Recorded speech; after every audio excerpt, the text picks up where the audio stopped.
আবৃত্তিৰ প্ৰসাৰৰ নিৰলস প্ৰচেষ্টাত ব্ৰতী অসমীয়া আবৃত্তি জগতখনৰ অভিভাৱকস্বৰূপ বিশিষ্ট আবৃত্তিকাৰ শ্ৰদ্ধাৰ উপম শইকীয়া ছাৰৰ জুবিনদাৰ সোঁৱৰণত লিখা এটি কবিতা আবৃত্তি কৰিবলৈ আগবাঢ়িছোঁ।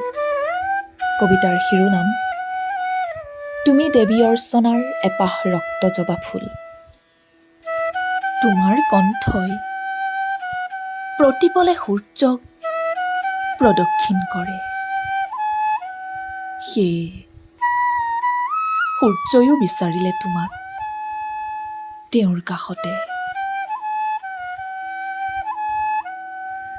মই বহু দিনৰ পৰা শক্তিৰে শক্তিৰ যোগ দেখিছোঁ, ভক্তৰে ভক্তিৰ বিয়োগ দেখিছোঁ। তুমি মৃত্যু বিজয় কৰিলা বাবে আজি নতুন যুগৰ সূচনা দেখিছোঁ। জুবিন ভক্তিৰে অবাধ ভক্তিৰ যোগ দেখিছোঁ। তুমি অসমীয়াৰ আজন্মবীৰ, যাৰ তৰোৱালেৰে দুফাল কৰিলা সূৰ্য, যাৰ চিৰিয়েদি বাগৰি আহিছে ইমানবোৰ প্ৰাচুৰ্য, যাক দেখি আজি হয়তো সূৰ্যও ঈৰ্ষান্বিত। তুমি গুচি গলা সাগৰত, লগে লগে বৰলুইতত উটি গ'ল এখন গীতাৰ আৰু গানৰ গধূলিবোৰ। তোমাৰ হিম শীতল দেহ তপত নোহোৱা দেখি আমাৰ দৰে ভিক্ষাৰীৰ লাঠিবোৰো চুটি হৈ পৰিল।